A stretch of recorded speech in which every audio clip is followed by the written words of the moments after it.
Este vídeo não é uma peça de propaganda eleitoral, e sim uma constatação que pode ser comprovada por qualquer eleitor. E fez o rei o que era mal aos olhos de Deus, fazendo pecar o povo de Israel.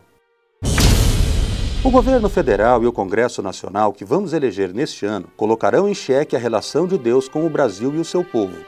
Atenção! Cuidado!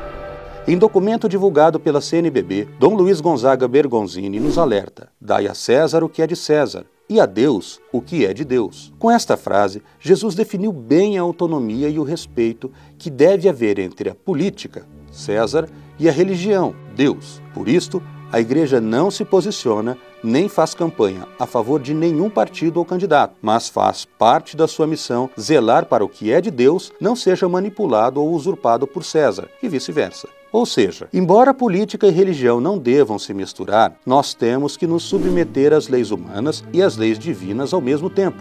Ninguém pode servir a dois senhores. Então, se as leis se conflitarem, a qual devemos nos sujeitar?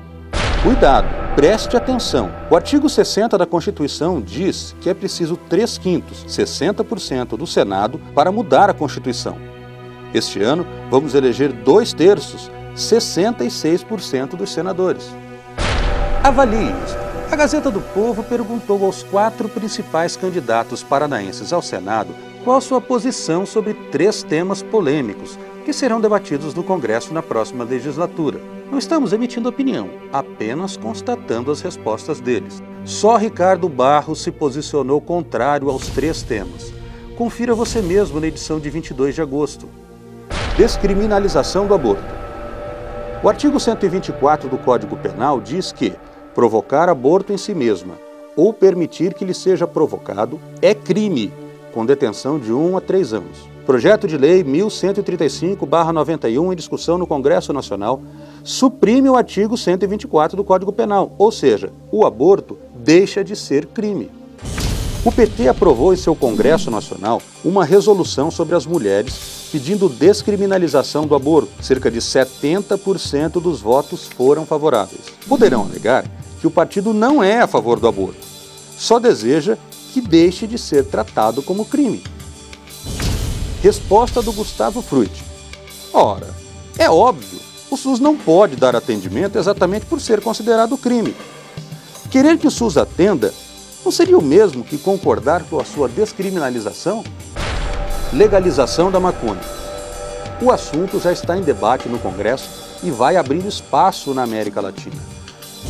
Veja o que diz Gustavo Frutti. Não é o momento? Será que o momento chegará dentro dos 8 anos de mandato do próximo senador? Requião leva o assunto, que é muito sério, na brincadeira. Casamento gay.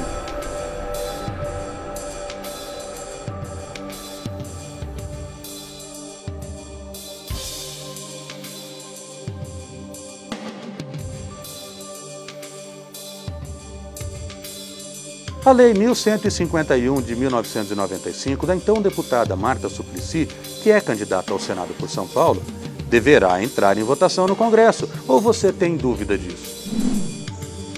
Enquanto Ricardo ressalta que, por princípio religioso, não pode concordar.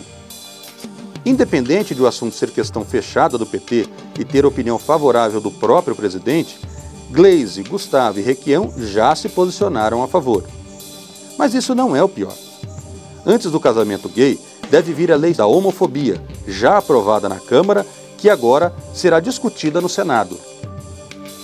A qualquer pessoa jurídica, como as igrejas, que por seus agentes, padres, pastores, empregados, dirigentes, bispos, arcebispos, presidentes, promoverem, permitirem ou concorrerem para a discriminação de pessoas em virtude de sua orientação sexual, serão aplicadas as sanções previstas nessa lei, sem prejuízo de outras de natureza civil ou penal. Agora, junte as duas leis e veja o que pode acontecer se 2 homossexuais quiserem casar na sua igreja. Porém, o governo propõe outros conflitos com a ordenança bíblica. A alteração do Estatuto da Criança e do Adolescente, para estabelecer o direito de serem educados e cuidados sem o uso de castigos corporais. A Bíblia diz: a vara e a disciplina dão sabedoria, mas a criança entregue a si mesma vem a envergonhar a sua mãe.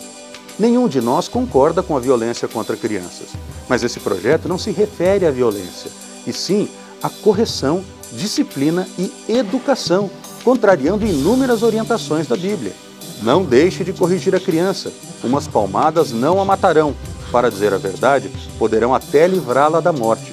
Quem não castiga o filho não o ama, quem ama o filho castiga-o enquanto é tempo, ou seja, enquanto é criança ou adolescente. O projeto do governo conflita com a Bíblia e diminui ainda mais a autoridade dos pais e professores sobre os filhos. E daí acontece isso. O candidato Ricardo Barros propõe na sua campanha exatamente o oposto do governo.